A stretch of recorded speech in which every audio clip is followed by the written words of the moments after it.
चक्क धैर्याने घेतली सावीची बाजू आणि स्वतः जवळ घेऊन समजवलं की मी तुला निर्दोष सिद्ध करेन.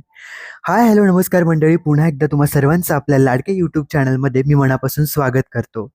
जुळली गाडगे या मालिकेचा नवीन प्रोमो आला आणि धैर्य आणि सावी हे दोघंही अजून जरासे जवळ आलेले आहेत. मंडळी, सावीला अटक होणार आहे आणि सावीला अटक होत असताना धैर्य तिथे येतो आणि माझा सावीवर संपूर्ण विश्वास आहे आणि यातून निर्दोषपणे मी तिला बाहेर काढणार असं स्पष्टपणे घरातल्या सगळ्यांसमोर सांगतो. पोलीस घरात येतात आणि सावीला अटक करून घेऊन चाललेले असतात. सावी विचारात पडते की नक्की माझा गुन्हा तरी काय आहे आणि तो मला तुम्ही सांगा असं इन्स्पेक्टरना सांगत असते. त्यावेळेला इन्स्पेक्टर त्यांच्या मोबाईलवरती एक क्लिप दाखवतात. त्यात एक व्यक्ती असतो आणि तो म्हणतो की सावी मुजुमदार यांनी माझ्यावर अतिप्रसंग करायचा प्रयत्न केलाय. एवढा मोठा आरोप सावीवरती लावला जातो आणि आता मला जगायचं नाहीये, मला मरायचं आहे, अशा त्या क्लिपमध्ये तो व्हिडिओ असतो. त्यावर पोलीस, तुम्ही याला आत्महत्या करायला प्रवृत्त केलं आणि त्याच गोष्टीखाली मी तुम्हाला अटक करतोय, असा सावीवर गुन्हा दाखल करत पोलीस तिला पकडून घेऊन चाललेले असतात.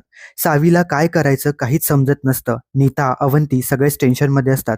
बाकीच्या घरातल्या काही मंडळींना मात्र खूपच आनंद झालेला असतो. पण हाच आनंद आता दुःखात बदलतो, कारण धैर्य समोर येतो. इन्स्पेक्टरच्या हातातून तो मोबाईल घेतो आणि जोरात खाली फोडून टाकतो. तो इन्स्पेक्टरला बाजूला करतो, सावीचे हात हातात घेतो आणि सावीला सांगतो, कोणी कितीही काही बोललं, अख्खं जग तुझ्या विरोधात असलं तरी चालेल, पण मला सगळं खरं काय माहिती आहे.